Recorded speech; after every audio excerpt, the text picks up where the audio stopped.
अस्सलामुअलैकुम। आज का हमारा जो टॉपिक ऑफ डिस्कशन है वो है Imodium. So what is Imodium? Imodium is basically एक एंटी डायरियल ड्रग है। सो इसका जो जेनेरिक नेम है वो है लिप्रोमाइड। तो एंटी डायरियल ड्रग्स क्या होती हैं? तो सबसे पहले हम देखते हैं कि डायरिया क्या कंडीशन होती है। डायरिया एक ऐसी कंडीशन होती है जब जो है वो स्टूल जो होता है या फीकल मैटर जो होता है वो वाटरी जो है वो कंडीशन का प्रोड्यूस हो रहा होता है, और आप देखते हैं कि वो बार बार जो होता है वो उसकी प्रोडक्शन हो रही होती है। और इसका नुकसान ये होता है कि जो आपके अंदर फीकल मैटर के अंदर जो होते हैं वो एक्टिव इंग्रेडिएंट्स होते हैं, जो साल्ट्स होते हैं, जो रिक्वायरमेंट्स होती हैं बॉडी की, वाटर होता है वो रिमूव हो रहा होता है, और उसमें जो होता है वो डिहाइड्रेशन हो सकती है। तो इसको ओवरकम करने के लिए ORS भी दिया जाता है डायरिया की कंडीशन में।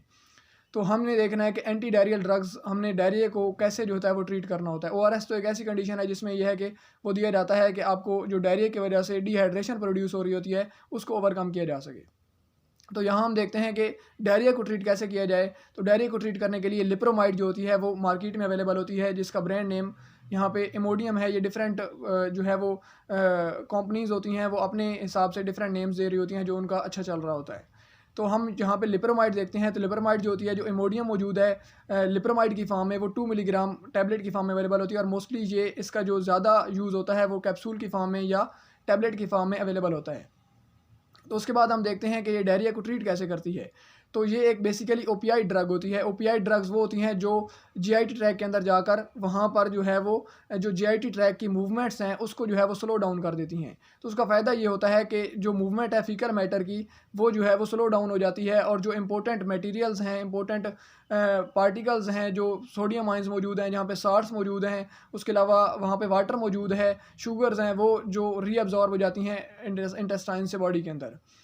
तो उसके बाद हम देखते हैं कि इसके जो साइड इफ़ेक्ट्स हैं वो क्या हैं। इसके साइड इफ़ेक्ट्स जो होते हैं वो मैं मेडिसिन के साइड इफ़ेक्ट इसलिए बता रहा होता हूँ ताकि जो पेशेंट जो होता है वो टेकअप कर रहा होता है और उसको जो है वो डिफरेंट फीलिंग्स आ रही होती हैं, वो उससे जो है वो डर रहा होता है कि शायद ये एक नुकसान दे रही होती हैं। तो साइड इफ़ेक्ट्स जो होते हैं हर मेडिसिन के मौजूद होते हैं, लेकिन वो इतने ज़्यादा नहीं होते। उसमें ये होता है कि आपने जो है वो जो कंसंट्रेशन आपको बताई जाती है आपने उसके मुताबिक टेकअप करना होता है। तो थोड़े बहुत साइड इफ़ेक्ट्स जो होते हैं उसका इतना इशू नहीं होता। तो यहाँ पे साइड इफ़ेक्ट्स जो होते हैं इसके होते हैं वो हैं जो है वो डिस्कम्फर्ट होती है। उसके अलावा जो है वो आपके डिक्रीज़ हो जाता है, यूरिन वॉल्यूम डिक्रीज़ हो जाता है। तो ये छोटे मोटे साइड इफ़ेक्ट्स हैं। उसके बाद इसकी मैंने प्राइस देखी है जो मार्केट के अंदर वो 50 से 60 रुपए जो है वो पर पैक इसका अवेलेबल होता है। उसके बाद हम देखते हैं कि इमोडियम जो होती है वो किस कंडीशन में जो है वो नहीं लेनी चाहिए। तो इमोडियम जो होता है वो आप अगर आपका फीकल मैटर जो है वो उसके अंदर ब्लड आ रहा होता है, ब्लडी फीकल मैटर होता है, ब्लडी स्टूल प्रोड्यूस हो रहा होता है, तो उसमें आपने इमोडियम नहीं लेनी होती। इसकी वजह ये होती है कि सम टाइम्स जो होते हैं वो जीआईटी ट्रैक की अदर जो होता है वो क्या कहते हैं कि कंडीशंस होती हैं जिसके अंदर जो है वो आपका डिफरेंट डिजीज़ होती हैं जीआईटी ट्रैक के अंदर, वहाँ पे जो है वो ज़ख़म बन जाते हैं छोटे छोटे।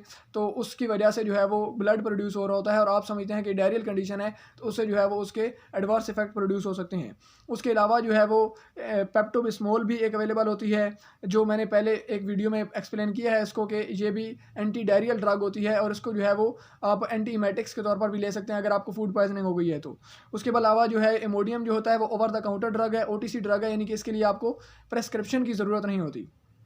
उसके बाद हम देखते हैं कि डोजिंग इसकी कैसे करनी है। आपने डोजिंग जो होती है वो इसकी आपने मोस्टली कोशिश करनी है कि आप ब्रेकफास्ट के बाद लें, क्योंकि ब्रेकफास्ट के बाद जो होता है वो सबसे ज़्यादा जो है वो बाउल मूवमेंट्स प्रोड्यूस होती हैं।